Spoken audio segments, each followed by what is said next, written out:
Assalamualaikum warahmatullahi wabarakatuh. Om Swastiastu, Namo Buddhaya, salam kebajikan. Apa kabar sobat hukum sekalian? Semoga kita semua dalam keadaan baik-baik saja.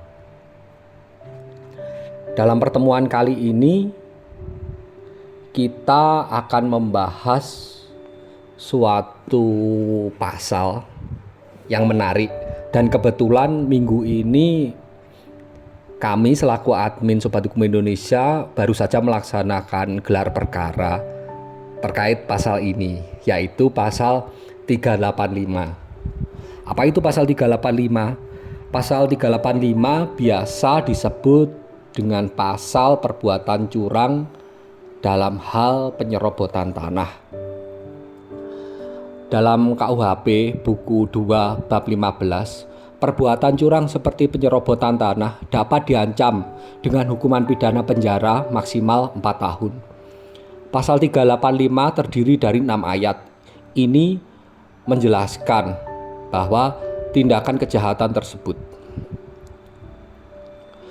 Segala bentuk kejahatan yang terdapat dalam pasal 385 ini disebut dengan kejahatan stelionat, yang mana merupakan aksi penggelapan hak atas harta yang tak bergerak milik orang lain seperti tanah, sawah, kebun, gedung, rumah, dan lain-lain. Secara ringkas, keseluruhan isi pasal tersebut menyatakan segala perbuatan melanggar hukum, seperti dengan sengaja menjual, menyewakan, menukar, menggadaikan, menjadikan sebagai tanggungan hutang atau jaminan hutang, menggunakan lahan atau properti milik orang lain dengan maksud untuk mencari keuntungan pribadi atau orang lain secara tidak sah atau melawan hukum yang berlaku.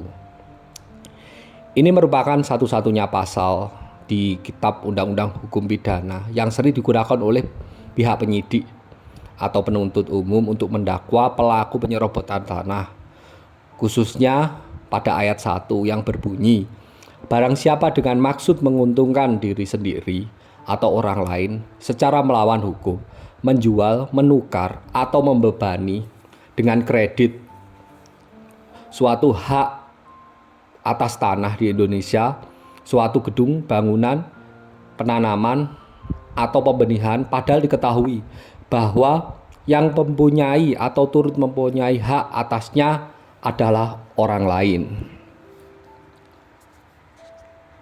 Dan selanjutnya, unsur-unsur dalam pasal 385 KUHP antara lain.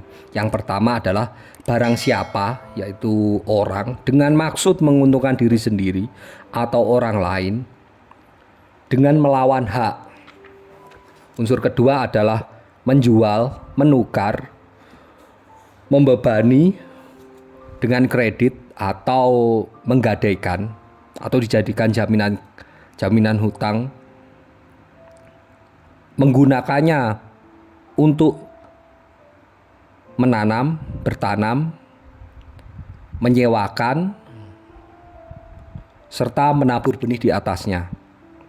Unsur ketiga adalah yang bersangkutan mengetahui bahwa yang digunakan bukanlah merupakan haknya atau merupakan hak orang lain atau kepemilikan orang lain.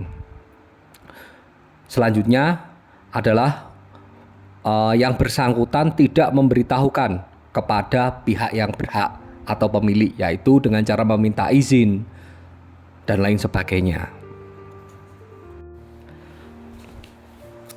Dan yang terakhir, kami akan menceritakan contoh suatu membeli suatu tanah serta bangunan di atasnya, dan pembelian itu dilakukan dengan cara yang sah serta telah dilaksanakan juga proses balik nama atas sertifikat hak milik.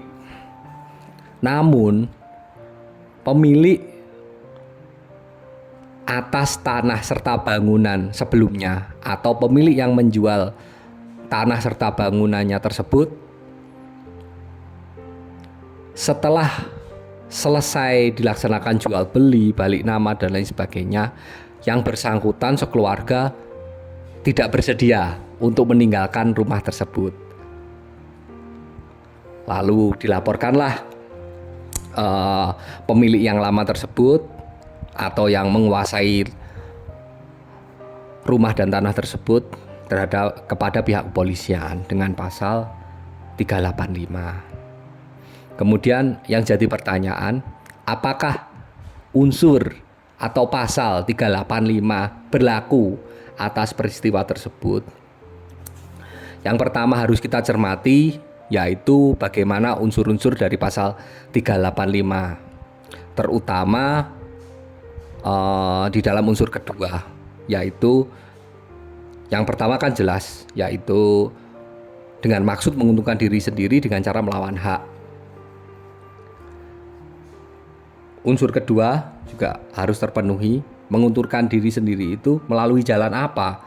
Yaitu menjual, menukar, menggadaikan.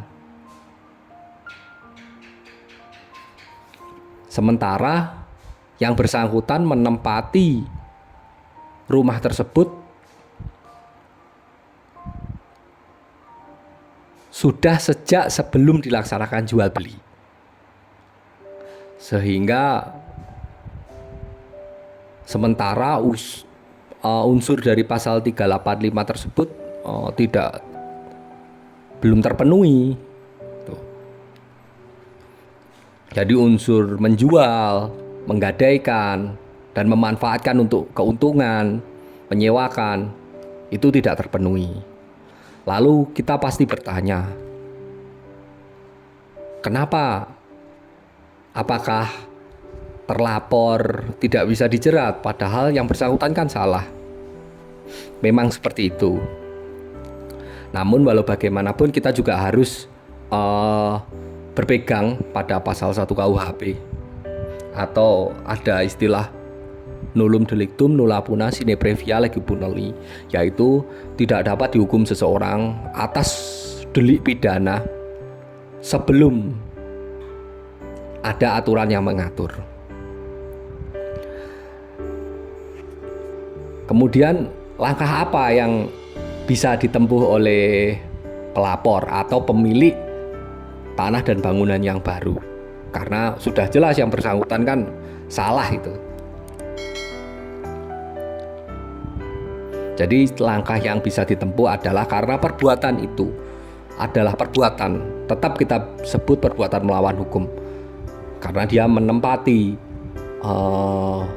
tanah, rumah, dan bangunan yang bukan merupakan haknya. Tapi sebelum itu ada pertanyaan juga, apakah itu tidak bisa dimasukkan ke dalam pasal memasuki pekarangan milik orang lain atau pasal 167 KUHP.